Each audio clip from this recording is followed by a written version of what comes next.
but enough that it may matter, especially if you got time as a. If you're dealing with a game such as UFTA to where like the goal is to get out of that field as quick as possible, just shooting that bird 5 yards closer, that's less time for the bird to travel. That's less time for the dog to go get it and bring it back to you, and you're on to the next one.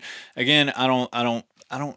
I've been thinking about it. I can't really think of an actual hunting scenario other than maybe woodcock because woodcock will generally let you get pretty close. But I'm curious. I'm going to do some more experimentation because if anything today showed me was I need to experiment more. I need to actually set up some paper. I need to pattern this more with different shells and really contrast this because I will be interested to see over time if there really is a net benefit to the spreader choke over the cylinder because based on our short demonstration here today, it's like there's a slight difference. I just don't know if it really is that big of a difference. Well, the only thing you can do to prove or disprove that is to go shoot. Yeah. I mean that's it. Bottom line.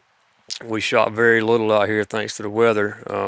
Decided to rain on us, but I think if we'd have been able to shoot 10, 15, 20 times, a real solid pattern test, then you would have probably seen something starting to establish itself. Maybe it was for the, plus for the spreader, or Hmm. maybe not. And maybe the ammo. We shot one type of ammo through those chokes during that the spreader versus cylinder choke test, and maybe a different ammo would react differently, spread better, not as good, um, and that's you can sit out here and do this all day long You with really with could. with the various there's so many options that you have to choose from. You could spend a lot of money and a lot of time trying to figure out things, and that's one of the things we try to do for our customers. We try to shoot.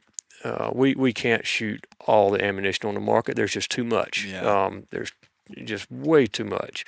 But we try to shoot the most popular, what we feel is the most popular ammo that's going to be used for each choke, whatever it's designed to do. We tested a variety of stuff to make sure our chokes are going to work as intended most of the time. Anybody that tells you that every choke they put out the door works every time, well, they're lying to you. Yeah. And we're no different. Sometimes we miss. Sometimes we can't get a gun to pattern for whatever purpose the customer's aiming at.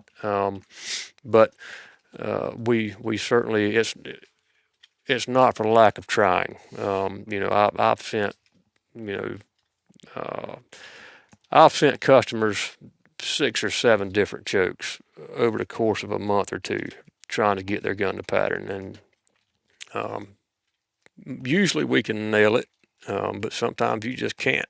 Uh, Hmm. I don't know if that speaks to the gun or his setup or whatever.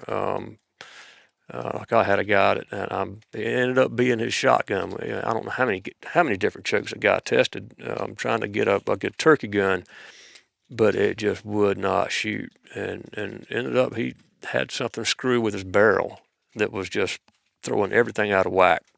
Mm. So you know, um, but he would not have known that if he hadn't a pattern tested.